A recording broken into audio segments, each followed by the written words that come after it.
Albans, and I'm proud and glad to organize this talk about the events of 50 years ago today.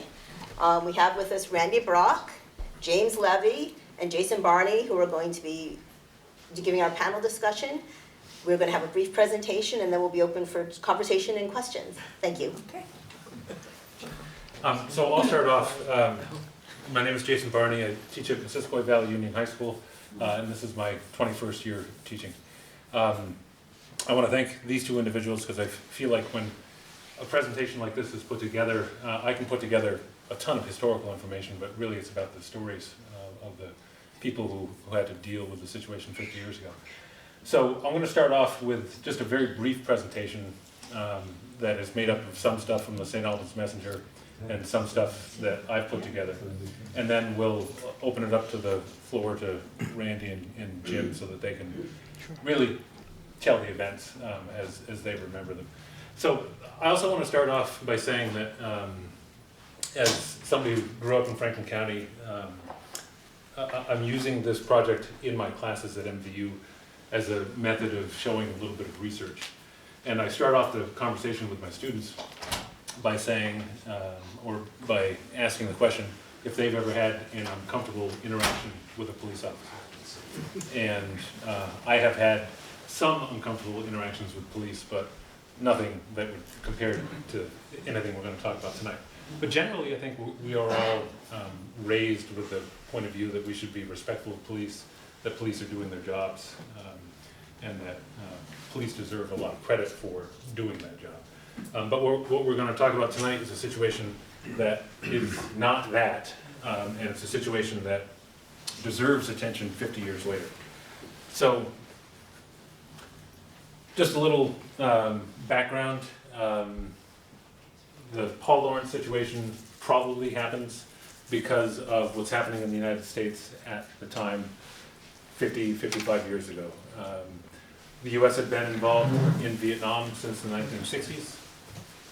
Vermonters were drafted or volunteered to go serve in Vietnam, and some of them died in Vietnam. Back home, here, Vermont becomes the sort of mecca of what is the Back to the Land movement, where you have thousands, in some sources tens of thousands, of people from out of state coming from colleges. They're buying up old farms, and they're trying to just establish this lifestyle back to the land.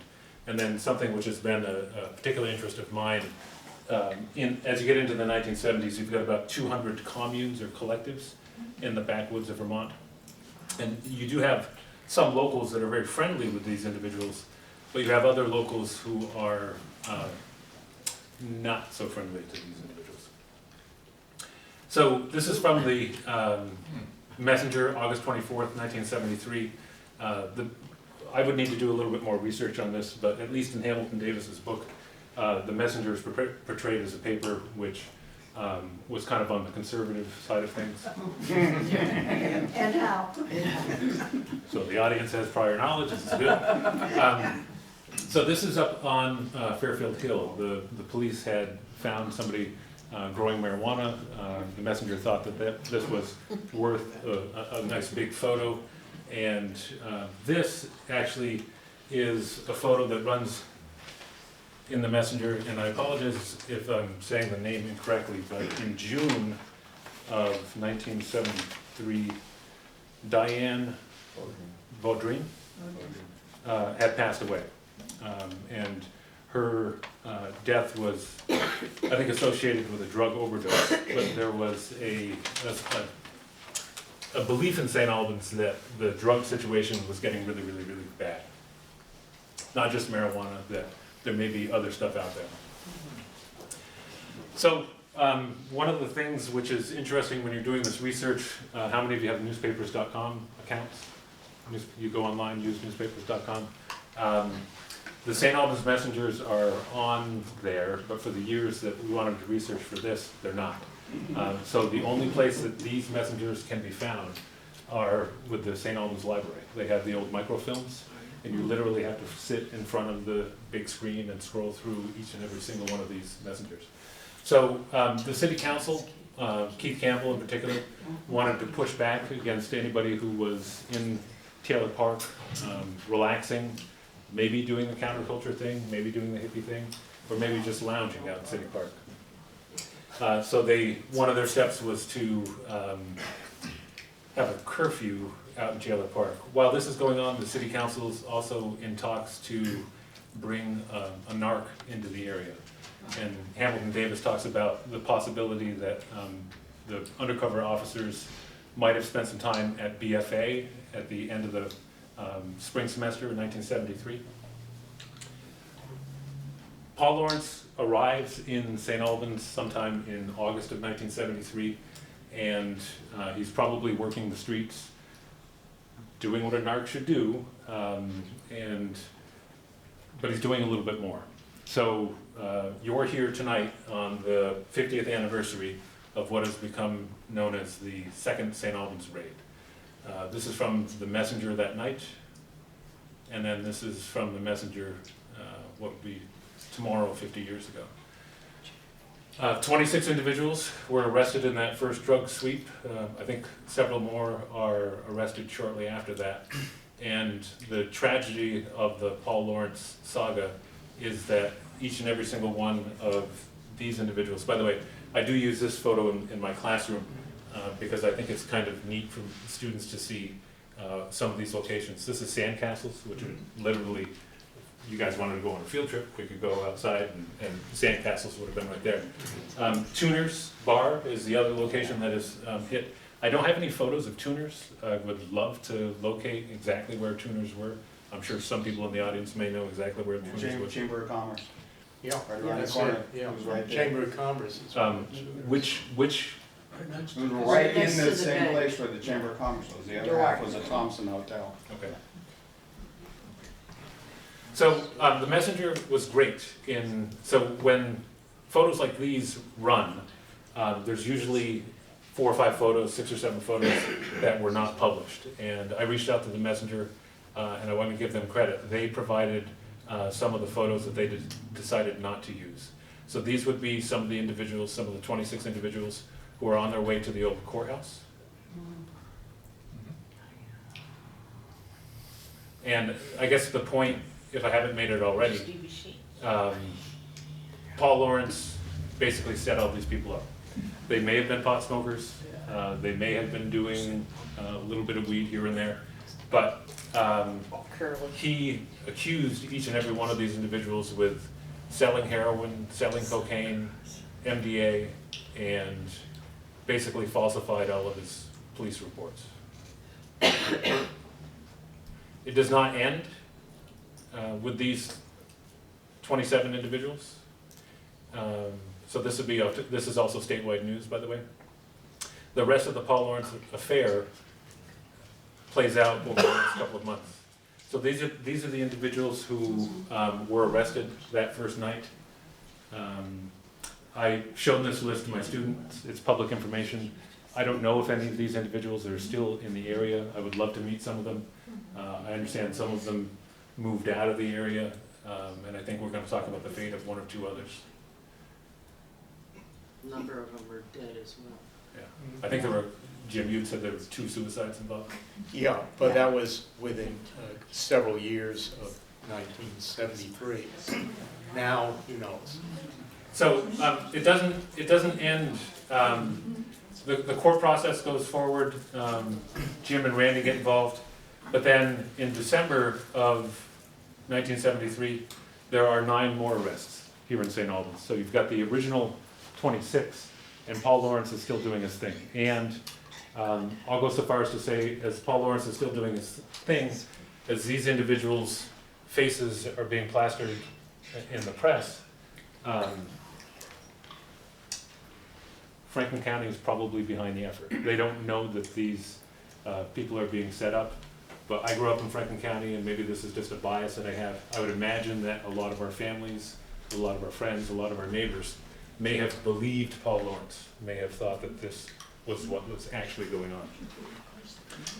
It's not over, so you've got the arrest 50 years ago, and then you've got the one on December 19th.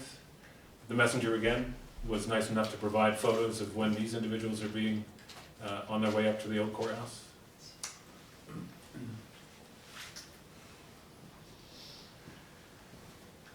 And then you have an arrest here in Swanton. This is February of 1974. There were 10 people who were arrested in Swanton in various locations. Because I teach up at MVU and because a lot of my students are from the Swanton area, I would love to reach out and see if I can make any family connections and just talk to individuals, see if family members want to chat or not. I don't know if that's going to be the case. So, I think history is best told from the people who lived through it. I just wanted to sort of set the stage, what was going on in late 1973 and 1974 with the Paul Lawrence situation. We have Jim Levy, who was the attorney for several of the defendants, and we have Randy Brock, who was the private investigator who was asked to collect some information on Lawrence once some of the puzzle pieces started to come together. So you guys are welcome to stand. You guys can have a seat at the front. Sure. Thank you for your time. Thank you. Sure. So, introductory remarks, do you guys want to say anything about yourself? Yeah, maybe we could each give some brief, and in my case that's a challenge, remarks as an overview, and then open it up for questions, or let's see where it goes. So I guess if I go first, I would emphasize several aspects to this very sordid, horrific affair. To me, one of the dimensions, of course, was being a lawyer. I look at it from the perspective of why did the system fail? Because the system did fail dramatically, and I am encouraged in the sense that now there are certain changes to the system such that perhaps some of the more egregious aspects would be hard to replicate, but nevertheless, I'm not 100% convinced that the system is reformed to the point where we should no longer be concerned. The second aspect, and I'll go into those aspects briefly in a little bit, but the second aspect in many ways is on the human side. There were lives of very young individuals that were permanently altered, and I will focus on one of them. There were 5 trials. There were, I think, in the initial bust, we're going to say there were 26. Was it 26 or 27? I'm not sure. But in any case, before all was said and done, I think in Franklin County alone, there were 106 arrests of individuals, all attributable to Paul Lawrence. And the typical scenario, as I think Jason asserted, was it's basically one-on-one. But it was even more outrageous. I'd like to speak a little bit about Gary Burbank, who in my situation was a true hero. Gary was one of the 5 cases that were tried. Gary's trial was number 3 in sequence. I believe the first trial may have been Norman Young, and then the second one, Sonny Cross. Trial number, I'm probably getting ahead of Gary's, I'm sorry, was the fourth trial, not the third. And in many ways, Gary held out the best chance of an acquittal. Why? Nearly everyone targeted by Paul Lawrence was not only long-haired and could be perceived as a member of what was then called a hippie community. Gary was a Vietnam War veteran. He had no arrest record whatsoever. He had no prior association in drug dealing or anything else. He was clean cut, even though he had somewhat of a disheveled appearance. So when his trial came up, and Gary, we could have copped a plea, as indeed all of these individuals could, and many subsequently did cop pleas, because Gary had an abiding faith in the system. And as a Vietnam War veteran, he believed very ardently that if you are innocent of a crime, you will not be convicted. All that need be done is to tell the truth.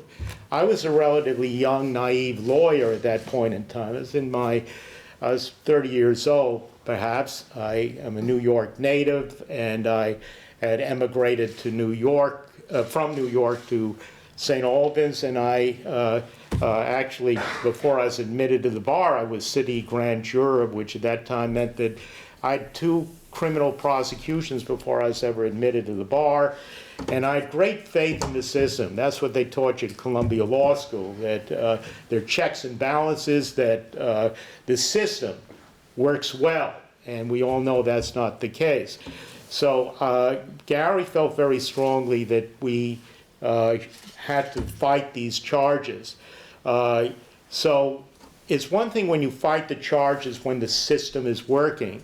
So for our case, 9 of the 12 jurors had sat on one of the previous Lawrence cases, one of the preceding 3 trials, and all of these cases, every single one, involved a one-on-one confrontation, namely Paul Lawrence supposedly, and it's the same scenario, essentially Paul Lawrence would previously know who these supposed drug dealers are, and he, armed with that knowledge, and perhaps he, most of the victims had some prior involvement in the drug, not trade, but in drugs, but we're talking marijuana, LSD, not heroin, not the drugs, the really hard drugs. So this was basically a situation where Paul Lawrence would typically see someone who resembled the photograph, not have any contact with the individual, call for an officer to do backup identification, and then maybe 4 or 5 weeks later, there would be an arrest. So in a typical case, the person, well, let's take Gary Burbank. So Gary supposedly on September 19th, 1973, was behind the bar. He worked as a bartender in this infamous side tuner's place, and actually was there. So Paul Lawrence would stick his head in the window and maybe see Gary Burbank actually there at that time, and then call for a backup. Maybe it's Jim Tebow, who was an officer. Tebow would come down, also look through the window and say, oh, that's Gary Burbank. So now we've established that Gary Burbank is at Tuner's place on this particular date, and Paul Lawrence would fill out an affidavit saying he had just bought a substance, methamphetamine, say, and Paul Lawrence would take charge of the substance. Very unusual. The typical way a drug transaction should be conducted is the officer makes the buy, it's tagged, it goes to the Vermont State Lab. Not in these cases. Anyhow, September 19th, October 24th, Gary Burbank is arrested. Now, I don't know about you folks, but if someone asked me what I was doing last week, it might be a little bit difficult. So try and figure out if it's 5 or weeks or so afterwards. So where were you? Maybe Gary was there, maybe he wasn't. So it's very hard to defend those cases. But in all of these cases, all of them, is Paul Lawrence saying, I bought a drug from is Gary Burbank or Terry Pilon or John Dalcourt. It doesn't matter the name. Same scenario. All of the language used in the affidavits eerily has the same language attributed to everyone. Jim, so, yeah. Sorry to cut you off, but we did advertise for this an hour. So anyhow, what I would like, and thank you. So when we have the trial of Gary Burbank, the notion that 9 of the 12 jurors had sat on other cases, very offensive. What do you think happened? Well, there was a guilty verdict, although ironically, one of the holdouts was an individual that sat on a previous trial. At the end of the day, the system didn't work. You had that issue, you had the part that bothers me the most then and even now.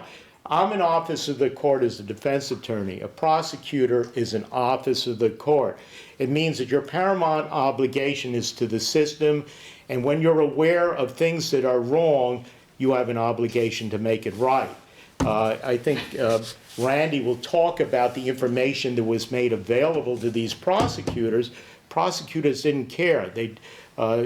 This wonderful report that Randy put together when his company, Champlain Security, put it together, was presented to the then Attorney General and others in the law enforcement community, and they chose to ignore everything or interview Paul Lawrence. That doesn't work. The system was broken, it didn't work, and I'm concerned that while many of these egregious aspects have been corrected, it's still a flawed system.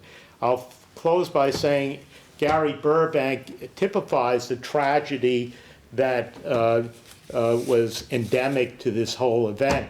Gary Burbank never recovered from this false accusations. And even at the trial, the scene that is riveted in my mind for all time, the jury brought in a guilty verdict. You heard a thud at the back of the court.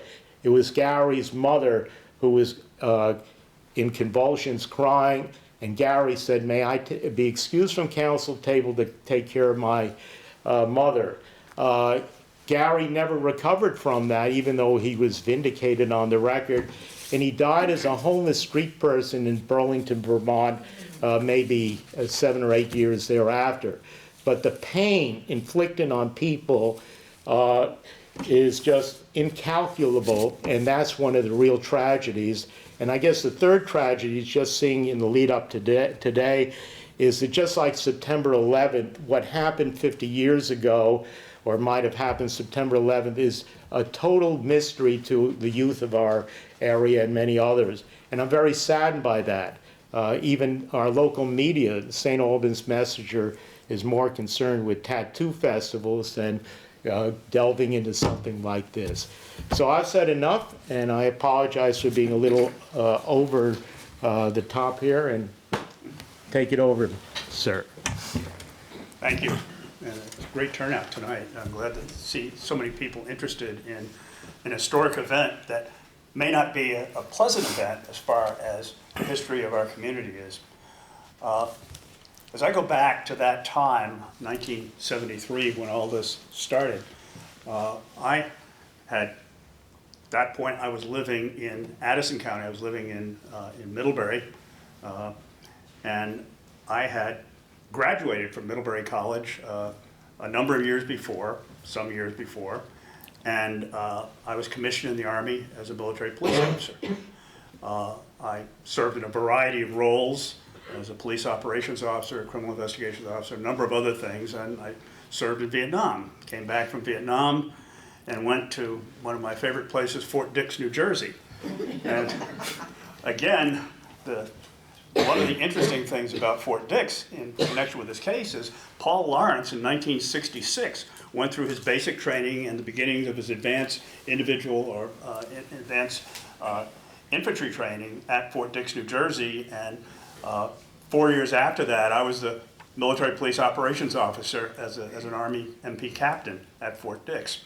And so that was a connection in a way. And so we fast forward to St. Albans in 1973. I left the Army after approximately 5 years, 2 months, and 21 days, and came back to Vermont. And in Vermont, I started a business, and one of the aspects of my business was doing investigations. I'm also a polygraph examiner. Polygraph examiner is someone who operates what some people call a lie detector, which is a device that measures a variety of bodily functions, and then from that, the analysis of charts that are produced from the machine, after asking questions in a very structured way, you can arrive at an opinion. Most of the time, it's a correct opinion. It's not 100% infallible, but an opinion as to whether the person is telling the truth. In the role that I had a contract with the Defender General's Office, who managed all the public defenders in Vermont, and I was called by one or more attorneys, there were a number of attorneys involved here in St. Albans when the charges were originally made, and asked, first of all, to conduct some polygraph examinations of their defendants who claim to be innocent. I am a skeptic. And as a skeptic, as a polygraph examiner, and as an investigator, you have to be a skeptic. You don't believe anything except what you see in front of you, the facts, and then the questions that you ask, the answers that you get, and what you're able to validate and verify to confirm that the truth is what ultimately comes out of the process. I conducted a number of polygraph examinations of people who were charged with these crimes. And in a way, I was kind of surprised because the vast majority of them, in my opinion, and polygraph examination is solely an opinion, in my opinion, when I look at the questions they were asked, the answers they gave, the results of the examination in the charge, I was convinced they were telling the truth, and that was my opinion that I produced. Well, that opinion doesn't go far when it goes to presenting it to a prosecutor when someone for the defense gives an opinion of a polygraph exam. I was also asked by these attorneys and by the Defender General's office to conduct an investigation. And that investigation, and I was a history major in college, and that's what this is. You know, you say, what's a history major do after you graduate? Well, you can become an investigator because that's what you do, is you take recent history and analyze it and determine whether or not there's a story to tell, whether there's something in that history that's meaningful, and there was here. As I started doing the investigation, it was an investigation really of Paul Lawrence, of what he did, what his background was, who he was, what his history was, and what else is there in that history that could alert us to what was actually happening. Because I became convinced that these people were telling the truth as a result of the polygraph examinations that I ran that told me these people were truthful. I started by looking at his history as a law enforcement officer in Vermont. And there were red flags all over the place. I started in Windham County talking to then State's Attorney Jerry Diamond, who told me a story. And the story was, you know, this is a guy who's I can't trust. And Jerry had basically said, I will not accept cases presented by this officer because I do not, he was a state police officer, that I do not believe he's telling the truth. I spoke with Glenn Davis, Major Davis, who was the #2 guy, really the lead uniformed guy in the state police. And Glenn Davis was an old Vermonter who didn't say things directly, but what he said through body language, through remarks, through allusions, through those kinds of things told me a story that this is something that really needs to be looked into. Lawrence left the state police under a cloud. The cloud, and you know, given the amount of time, I won't go into the detail, but there was a shooting incident that happened in Rutland in which Lawrence claimed that he had been fired upon by others. And there were red flags all over that this doesn't make any sense. And I talked to other officers who were undercover officers, Augie Fernandez, for example, who was the state police undercover at the time. And you know, it was there's something funny here, but no direct accusation, because you know, typically officers don't question another officer unless there's something concrete. But you look at, and one of the things you're taught as a polygraph examiner is listen to the words people use. Listen to the way they explain things. Watch their behavior, watch the eye contact, watch the body language, and it tells you a story. And there was a story about Paul Lawrence, there's something wrong here. And we got a lot of that during. The examinations did one thing, the background did another. And what the background told me, and one of the big things that leapt out, is Lawrence. I looked at Lawrence's testimony in various cases. And one of the cases, he was asked, why did he leave the service? Because he left the service early. And he basically said, well, he had an appendectomy, and as a result, there were complications to the appendectomy, and that's why he left the service. When you leave a service, the Army, you get something called a DD Form 214. And the DD 214 gives your history in service, what you did, what your military occupational specialty was. And there's also on there at that time, there's a little 3 or 4 digit code on the form that said, this is why you left the service. And again, it was something I was very familiar with based on the work that I had done in the military. And I looked at that code, it wasn't consistent with a military discharge. It was consistent with something else. And so that was a reason to delve further. And I did delve further and did a considerable amount of research. And rather than the discharged for medical reasons. He was discharged for character and behavior disorders. And that's what the code referred to on his DD Form 214. He had testified falsely in trial under oath. We knew that in 1973, and that information was provided to the prosecutors who were involved that this man lied. And they didn't do anything about it. And they continued to prosecute, and they continued to charge people, and they continued to jail people after that. And one of the interesting things is when this case all came to an end in 1978, when Paul Lawrence was charged and convicted of a variety of crimes based on a special prosecutor that was appointed to deal with his case, count number one that he was charged with was lying about his military discharge, something that the state, the attorney general, the prosecutors in this case knew about almost 5 years before. I found that to be absolutely disgraceful. That's what happened.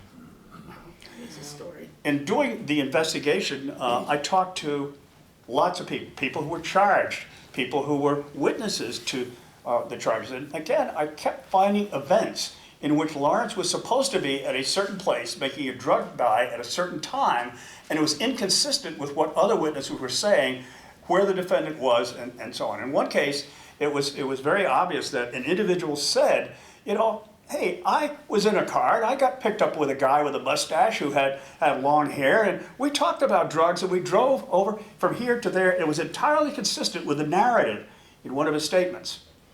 But it was a different guy. It wasn't the same guy who was actually charged. And the guy who was actually charged had an alibi witness, more than one alibi witness, that showed he was somewhere else at the time. And again, it was consistent with many of the statements and many of the things that came out later in the investigation done by the Burlington Police Department, that a lot of the people that were charged, Paul Lawrence would walk down the street and pass them and not recognize them, even though it was said that he bought drugs from them. Again, another red flag, another killer. Again, I know we have a limited period of time, but there were a lot of bad things that happened. There were a lot of bad things that Lawrence did. Lawrence was an anomaly. He was not the typical Vermont police officer by any means. I was a deputy sheriff also at the time in Addison County. He was not what we saw. And the officers who were involved, those who were at least savvy, knew there was something wrong, although perhaps they couldn't put their finger on it. But in some cases, the leadership, particularly the prosecutor leadership, knew there was an issue here, and unfortunately, for whatever reason, didn't act on it. Thank you. So, thank you both. I have questions, but are there any questions from anybody in the audience? Yes? I was always curious as to who made the call. Some people might not like that question, but who hired him? Who signed up? Oh, okay, so I can answer that. So this St. Albans in, I guess, August of 1973, primarily at the behest of Keith Campbell, who was on the city council at that time, allocated $8,000 to hire, to hire a narc. And boy, I'm losing my voice. That would be Very unusual.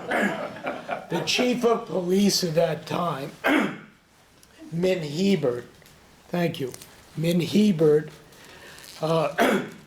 in his own unbridled discretion, hired Paul Lawrence. It was Hebert. And the rest is, there was no effort made to ensure that Lawrence was under any controls. It was all with Chief Hebert.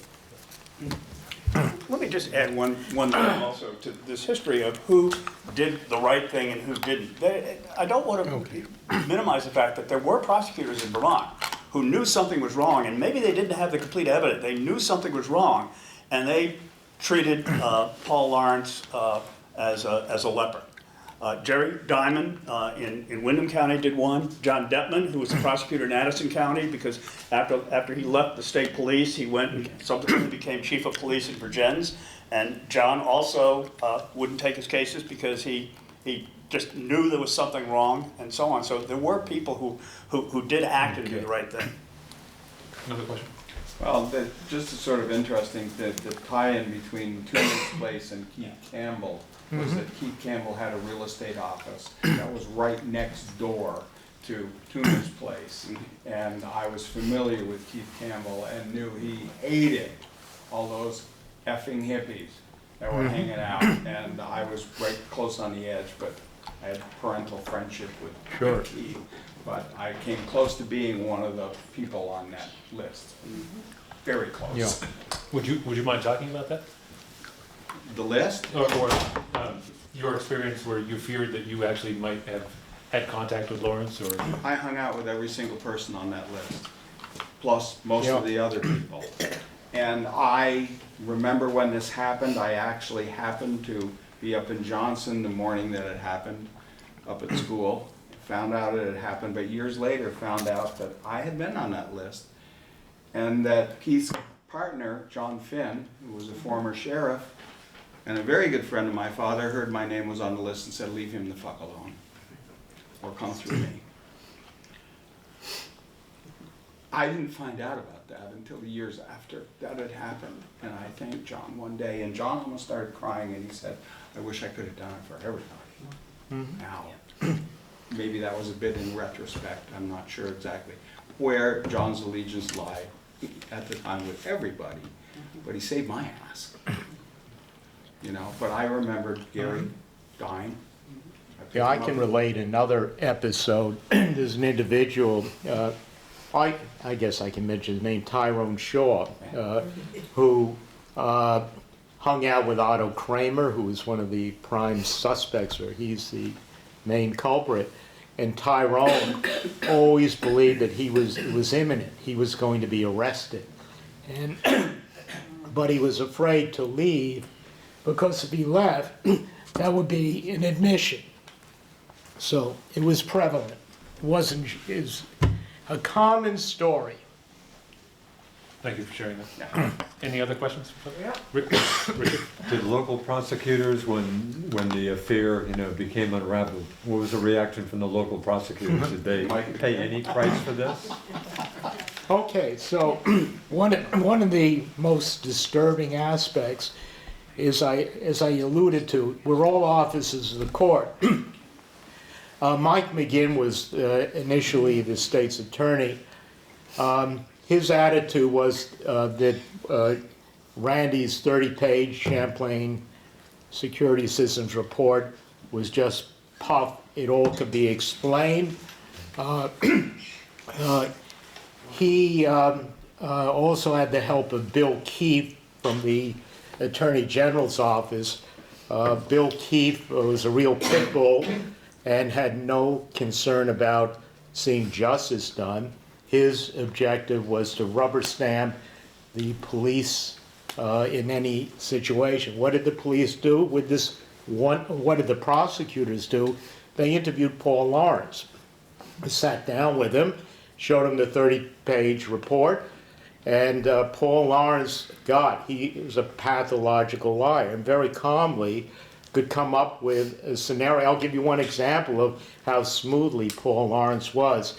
There was an allegation that when he was police chief in Vergennes, he went for a weekend a jaunt with his secretary, and I guess there was sort of an amorous context, but Paul Lawrence wasn't satisfied just with taking time off going to Montreal.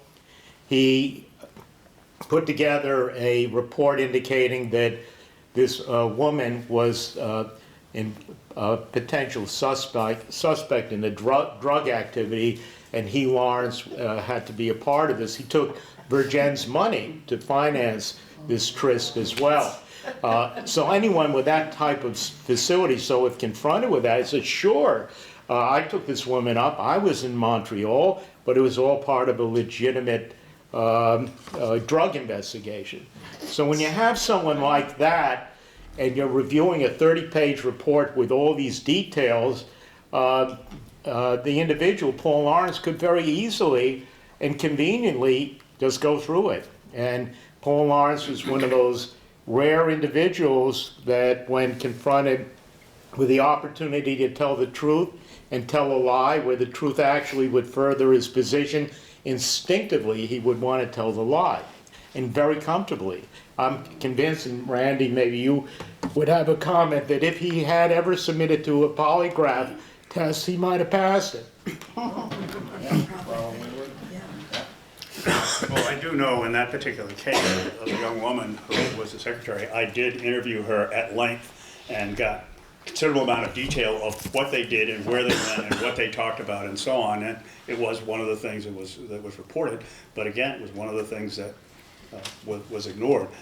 And again, a person can explain one thing, but the series of things that were in the reports, the observations, the comments of others was such that you have to be pretty blind not to pay attention that there's an issue here that needs scrutiny. So in the classroom, this would be an example of bias, but Mom? What's that? Example of what? Did you want to ask a question or not? Oh, yes. I just want to know, okay, it's 50 years later. Yeah. What have very educated people come to as a conclusion as to what the hell the motive was for Paul Lawrence to ruin so many people's lives? Oh, I think they're, yeah. First, as Randy mentioned, money is the first one. So Paul Lawrence was hired $8,000, big money back in '73.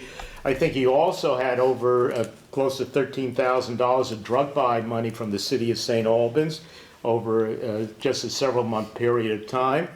He was hired by MVU. This is one of the most bizarre aspects. Hired by MVU, given $4,000, and never set foot on MVU. He's just, you know, I don't get how talk about school budgets gone wild, but so money was one. Secondly, I think the glamour. He was the Serpico of Vermont. I mean, this guy would go like to a place like Waterville, Maine, to a drug convention where all these legitimate narcs and police folks are there, and as recreation almost said, hey, you got a drug problem in Waterville, gets to know the whoever it is in the police department, is given a little bit of money, and he proceeds to frame some people in Waterville, Maine. The guy was he was renowned throughout not only Vermont, he was almost a national phenomenon. So I think vanity,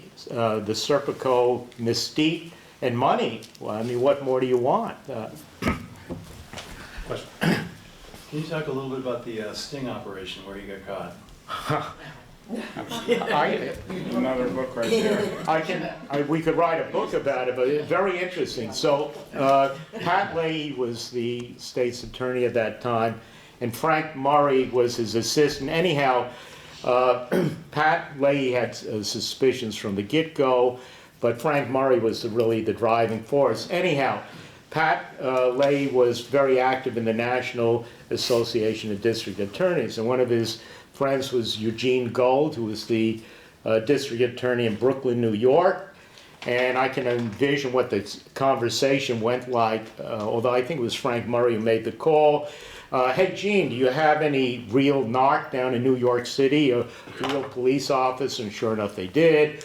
So this fellow, Michael Schwartz, a police officer from New York City, was brought up to Vermont. He was given a bogus file, file with mugshots, and given the, alluring a nickname, the Rabbi. And his thing was selling heroin. And so Paul Lawrence and the police in Burlington said, this big drug dealer, the Rabbi, Michael Schwartz, is coming up to Vermont, to Burlington, and his thing is heroin. So sure enough, the Rabbi sits in the park in Burlington on a bench or whatever, and Paul Lawrence is under surveillance, the Rabbi is under surveillance, and Paul Lawrence drives by. He doesn't even get out of the car. He just goes by the park, sees the guy described, from the mugshot. Hey, that's the Rabbi. Goes back, asks for another officer to make the identification, fills out an affidavit that he just bought a substance, heroin, from the Rabbi, and they had him. One other thing that's crazy in all of this, which should have red flags galore, Lawrence, you know, why did he do it? He would inflate the value of heroin by 10 to 15 times whatever, and the quality was downgraded. So he was paying 10 to 15 times what the street value was, say, for heroin, and the substance tested was of a very paltry quality, was awful. So, you know, he's pocketing the money, and the drug, where did he get the drugs from, you might ask?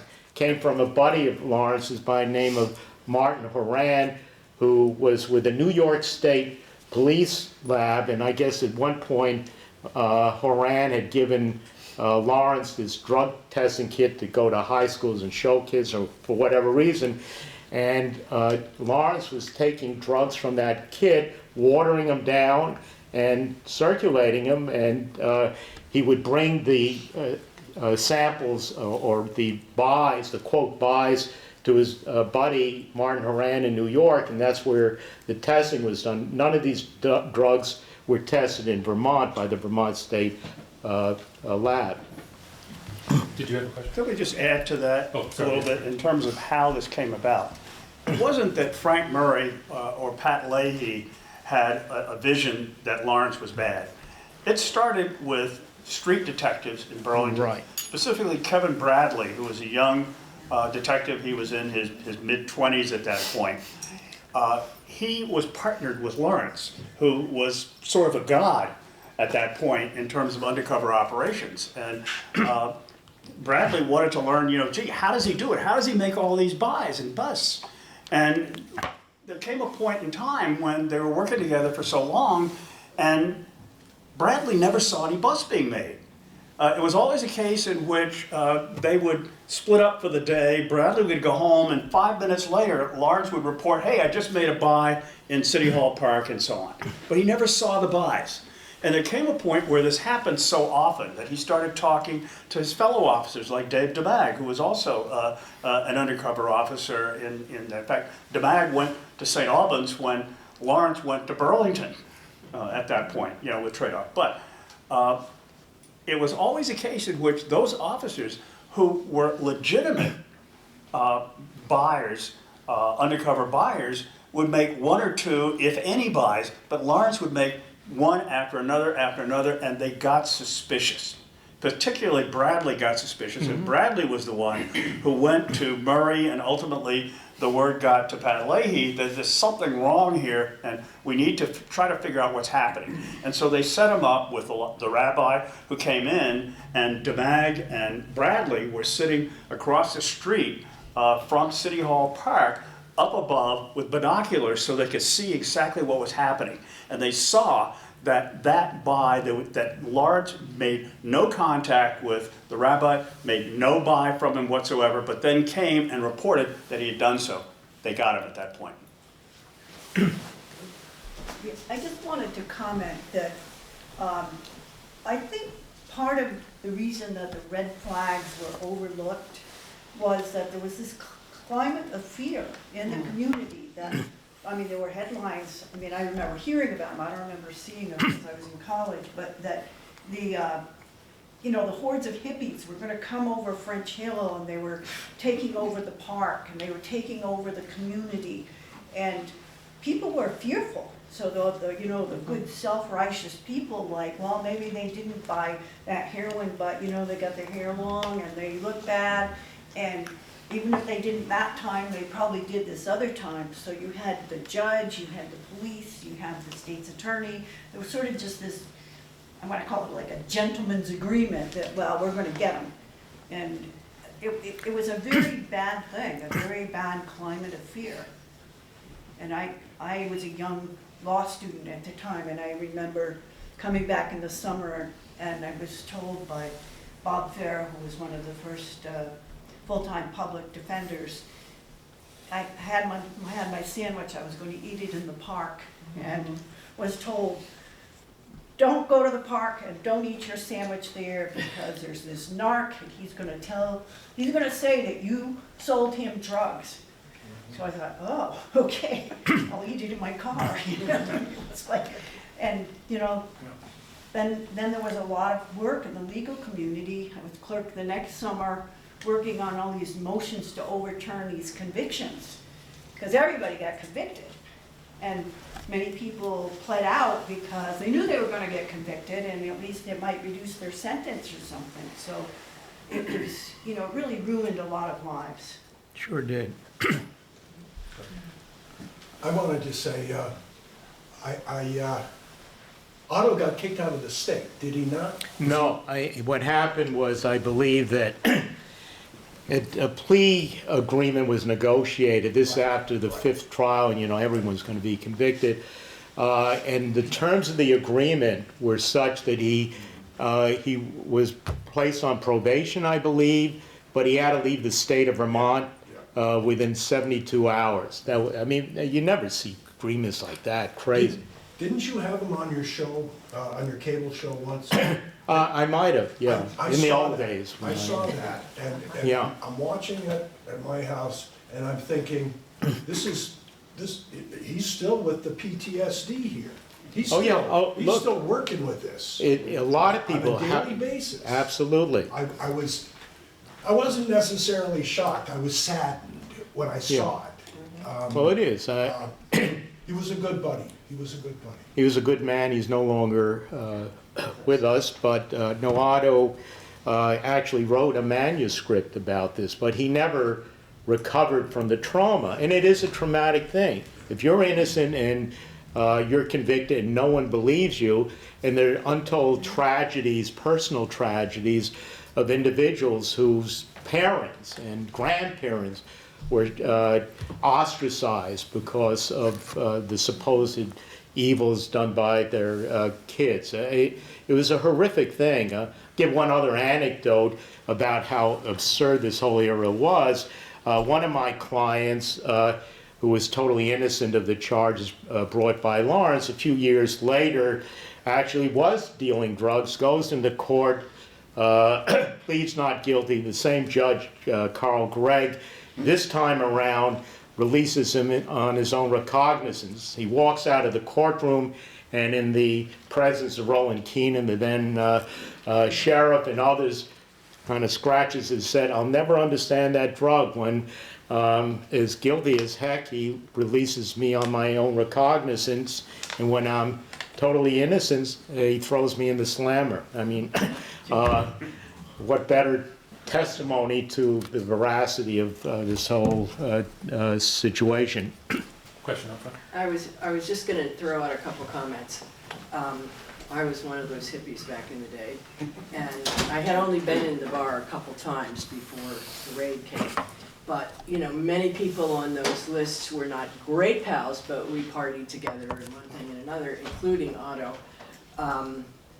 But to just further the notion that he was, that Paul Lawrence was a bad actor, I eventually ended up working for the city of St. Albans, and my boss at the time, and this was several years after Paul Lawrence had been released from prison. I think he worked at Pizza Galley in Maine for a while, and then he ended up working in New Jersey for some sort of environmental company, and either it was someone from the company, I don't remember the details, or a police department in New Jersey that called my boss, Bill Chaffee, who is also deceased, to ask what he knew about Paul Lawrence. And of course, he knew my story, so he called me in and said, you know, what do you know? And I just said he was a bad actor and gave him the book to read, but he, apparently Paul Lawrence had worked for this company, and when he was given these barrels of toxic chemicals to take to wherever they were supposed to be processed, whatever you do with them after they come to your environmental agency. And he was just going out and dumping them over the side of a hill somewhere, you know, and they caught up to him. And I never did hear the resolution to that, but he went to jail, as he should have, again. Are you guys good to go a little past 7? I will say the hotel has given us permission to stay as long as we want, so as long as you guys are comfortable being here. Yeah, I just want to say, I'm not sure how much you hear this, but from at least one of the public, thank you for the work that both of you did in outing the truth. Thank you. Courageous. Other questions? Yes. Yeah, I was just curious how many of the folks here had direct involvement and direct knowledge with Paul Lawrence. I was one of the part owners in Tuner's Place way back then. My name is Richard Carr. I was sort of on the periphery. I was never accused. I'm not sure why, but I was one of the lucky ones. But I wonder who else here had some direct tie-in with this awful event. So I think you're the third one from the audience, because you had said that you were, and then you knew Otto Kramer as well? I knew Otto very well. Yeah. Anybody else? Oh, yeah, that's right. I knew everybody there. Richie Eustace, who graduated from we both graduated from the same high school in Connecticut, but connected because my first husband's brother had worked with him, and Richie ended up staying, I guess he was crashing at our place. I mean, he used our places out in Fairfield, his home, and so, I mean, it was like he was, continued to tell us about what was happening and going on, but I think you mentioned about with Tyrone, I mean, there was a extreme paranoia, I mean, with anyone who was long-haired, back to the land, whatever. I mean, it's like, it was like, when are they coming? Mm-hmm. Yes. I just wanted to make one more comment, and I think Jim could.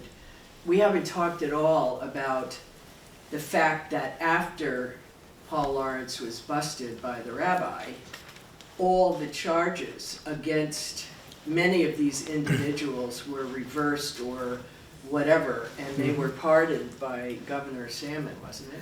I think what happened is a little more complicated, Sure. but I believe what happened was the various defense attorneys filed motions to have the convictions nullified or annulled, and the state didn't oppose, and they were rubber stamped, by the court. It's a good rubber stamp. The problem was, I guess there were 106 cases in all, I think, brought in Franklin County alone, but statewide there may have been as many as 600. You have to realize Lawrence had been in business for some time. There was a state committee or a state investigatory body appointed by Salmon, and they recommended that there were 240 cases where there should be pardons. So I think ultimately Tom Salmon pardoned most of these 240, and that's all part of it, but I'm sure there's some that fell through the cracks, but it was an ongoing process. Yeah. I was going to say, were there ever any civil suits? Yes, there were. And how were those adjudicated? And I should, again, I'm commenting from my personal experience. There were, I think it's fair to say, 3 attorneys who primarily handled the civil litigation: myself, Dan Lynch, and Peter Langrock. And ultimately there were some payments made by the various insurance companies. Again, only this could happen in this scenario. One of the prime or principal insurers had to file for bankruptcy, so you can imagine how that affected the payment scheme. I was asked a question, actually, this whole process has been somewhat painful for me. It's like going to a closet and unlocking memories. So a judge recently, within the last month, asked, how were these civil cases resolved? And I started thinking, and again, you're trying to piece together all this information that's there. So if someone were to ask me, how long did the Paul Lawrence era extend for me personally? Well, it started for me, as I related earlier, on October 24th, 1973. And the last day for me was on July 7th, 1979, which coincidentally was the day that my father died. And how do you tie these two together as part of the processing? On July 6, 79, the insurance checks from this is after 3 or 4 years of very active litigation. Finally, there was real money there, and these checks were in my law office, and as I was prone to do at that time, and maybe even since then, I was out partying on the evening of July 6th, and got back home rather late, and the phone was off the hook. So now it's around 3 in the morning, in the wee hours of July 7th, and there was a knock on the door by the St. Albans Police Department, and the officer said, your cousin, Alvin Fryman, who's a cardiologist, is trying to reach you. So I immediately called, learned that my father had been stricken with a massive coronary that afternoon, or evening maybe, while I was partying. So I knew that I'd be down in New York, and I had to get down very quickly.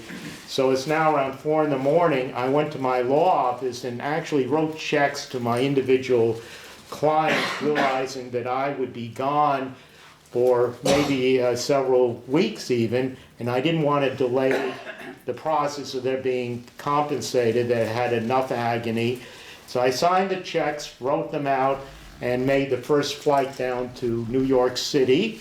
And I was at Sloan Kettering that afternoon, and my father died that afternoon. So in all, there were 2,082 days for the Paul Lawrence era for me, extending over 5 years and 7 months. So, but that's me personally. But others, the era still extends to this day. I mean, it's very hard to get over it, and I know Otto Kramer is an example, never fully recovered from that episode, and to the end of his life. It was very much a part of his life.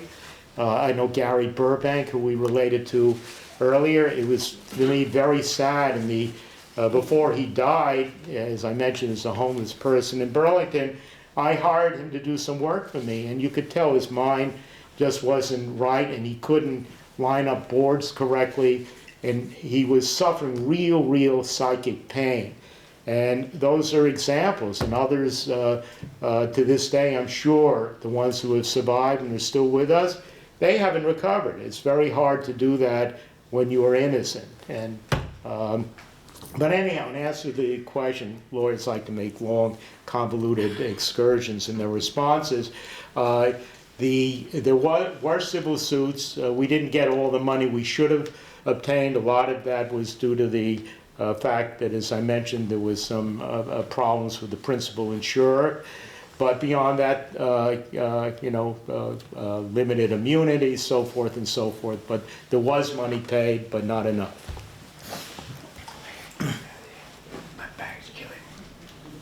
You guys good to stay for a couple more minutes, a couple more questions maybe? So, it's 50 years later. Mm-hmm. Did either of you have off-the-record conversations with people in the St. Albans PD or in the Franklin County Sheriff's Office? At the time, did some of them start to think that Paul Lawrence was a bad actor? The only one I can remember clearly is Terrence Flanagan, who was the number 2 man in the police department, Captain Flanagan. He had some real doubts, and I'm not so sure in that particular time frame in 1973-74 he was very articulate about it, but I know after the fact he shared with me, and I think others, his concern. I know, well, we mentioned Dave DeMag, who was one of the legitimate narcs down in Burlington. He subsequently came to St. Albans and served for several years as our police chief, a real good man. And there were others as well, Kevin Bradley, but those were down there. Locally, not so much. I'm not aware of that. Randy, did you? I would agree. Yeah. What about the city council? Were there people Yeah. who saw this right? There were some decent people. Celie Gamache was on that council, and I think she, it was a 6-member council, and it was, I would say, 3 real hardcore apologists for Lawrence with Keith Campbell, and I'm trying to think of some of the others, but there were, Dick Allard was kind of in the middle, and subsequently I think he found religion and realized that this guy was a culprit, and Dick Allard was also in the legislature at the time as well. But I know Seeley Gamache was very concerned, and Cummings, I forget his first name, Stan Cummings, I think he had some reservations as well. But it's sort of like going down to the House of Representatives in Washington, you know, it's pretty hard, you know, opinions on both sides. But I would say Seeley Gamache and Stan Cummings were the two that on the city council that really felt something was amiss. Any other questions? Yes. I just wondered, personally, for you, Jim, what it was like to continue to have to work as a lawyer with prosecutors after your experience with, especially the Burbank trial. Yeah, it was horrific. As I said, I came into this October 24th, 73, as a very upbeat, optimistic young lawyer, who believed, as they taught me in law school, that checks and balances, all the things we learned to believe will ultimately vindicate the innocent, would work, but it didn't. So I think after that, I've become initially maybe skeptical, and then I became cynical, but I unfortunately have great anger when I go into a Vermont courtroom, and I believe, probably subjectively, this is not an objective a priori truth, but it's a subjective deep feeling that any justice that emerges from a Vermont courtroom is a sheer coincidence, because the process itself is not conducive necessarily to just results. So when in the day, because I don't do litigation anymore, and from that point on, I never really wanted to do criminal defense work, but I did do some civil litigation, but I'd always be seething with anger. So I had two objectives in the day. I would always want, the number one objective was to make everyone around me uncomfortable, meaning that I'd like them to leave the courtroom with a headache. And that was the number one objective.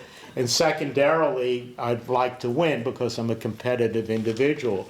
But I really, really was angry. Wasn't, and I'd be seething then, but even in a civil context, because I didn't think the process worked. The process is the punishment, and I never felt comfortable with it thereafter.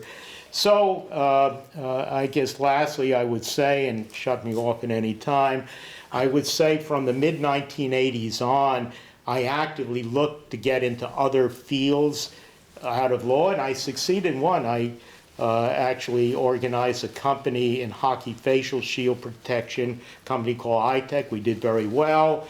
I was involved for a while in distributing documentary films worldwide, and that did so-so.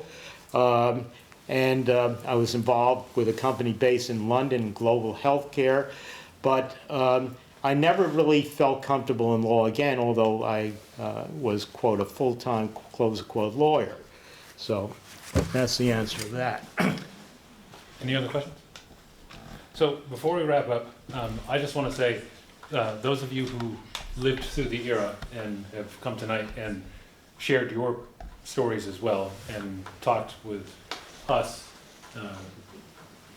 shared memories with these two individuals, thank you, because I am trying to communicate this to my students at MVU. They do get a little interested when they hear that there was a hippie bar in St. Albans. But it is a... No, well... Go ahead. Let me just add one thing later, you know, because the question was, how does this affect you, and how do you look at things based on what you saw in this? And I think from my perspective, what I saw was an anomaly. I saw something that doesn't happen every day. I saw something that's very different than the enforcement of laws and investigations that I see that honest police officers, honest investigators, honest federal agents do. This was very different. And I saw, and perhaps the most disturbing thing that I saw was blindness on the part of some people whose jobs were to overlook what was happening, to look over what was happening and to step forward. There are a lot of controls that have been put in Vermont, and particularly into Vermont undercover narcotics investigations since the Lawrence case. There are lessons that have been learned about having at least 2 people involved to ensure that you don't have a single person who can make accusations in the way they did. Better analysis and testing of evidence. So there are a lot of things that have changed as a result. The likelihood of a Paul Lawrence case coming, at least in the way that it did here in the future or currently, is not great. It's not that things can't go wrong, they do. But one of the things you have to do is you have to investigate allegations and accusations and things that don't make sense, and you've got to do it independently, without a bias, without a forethought as to how this should come out in order to get to the truth. And I think we're better at doing that today than we were then. I would agree with that, but just with one caveat, and that is I agree wholeheartedly that the system is much better in ferreting out a Paul Lawrence, but I think the system itself has created many, many problems of a different variety. I think the process is the punishment. Ask anyone who is whose family is uprooted by DCF. Ask people who have the temerity to plead to try to contest a traffic violation or whatever else. The process itself is so elongated, and there's so much minutia. It's sort of like reading a chapter in Gulliver's Travels where you're going through all these pigeonholes. And I think while it's commendable that at least a Paul Lawrence would probably be knocked right out early on, there are other really unreasonable impediments to pursuing justice, and it's again, to me, not a very palatable experience, but not for the reasons that we had back in '73 and '74. I can mention too, we had difficulties organizing this talk. You know, we won't get into like details and personalities, but there were certainly people, well, that wouldn't happen. That couldn't happen, and you know, those people must have been lying because that doesn't happen here. Yeah. Yeah. And you know, it's easy, nobody wants to believe. And I'm sure that added to it, that you know, our police wouldn't lie, our judge wouldn't judge incorrectly. This kind of thing doesn't happen, and it happens today. Is that why we're having a meeting here and not at a different location? You know, James knows some of the details, we don't want to get into, but I tried to organize this for over a year. Yeah. We originally talked about this back last fall, and there were things put in the way, you know, claims were made about things being available that weren't true. You know, when we finally decided on this date, we were just gonna throw something together. Partly it was just the, you know, the October events, City Hall's booked for Spooky Saturday. There's just a lot of stuff going on at the moment, but there were, and I still get people coming in saying, well, I can't believe you're doing this, because why are you defending those drug dealers anyway? You know, that's the ethos, you know. Yeah, I mean, there's not always a lot of people, but, you know, who want to believe that their friends, their relatives, people they know could be involved with something like that. Well, in the jury system too. I would think a lot of Franklin County people, once the first jury verdicts came through, for them, if they were undecided, they were, well, that's it, it's gone through the system. Yeah. True, true. But I think one of the other aspects that's bothering me is, take the St. Albans Messenger. There's been no publicity given to any of, not necessarily our panel discussion tonight, but there's no interest. Just like September 11th is a long forgotten memory, and you ask many kids what was September 11th, they have no knowledge. And I would venture that if you ask at BFA or MVU, with the exception of Jason's class, do you know anything about Paul Lawrence? Do you know anything about the second St. Albans raid? No one would know. So I think one of the very unfortunate aspects of this is that no effort is being made to at least give some recognition to what happened 50 years ago so that we will not repeat again at some later date those horrific events. So, thank you all for coming, and thank you guys Thank you for for coming.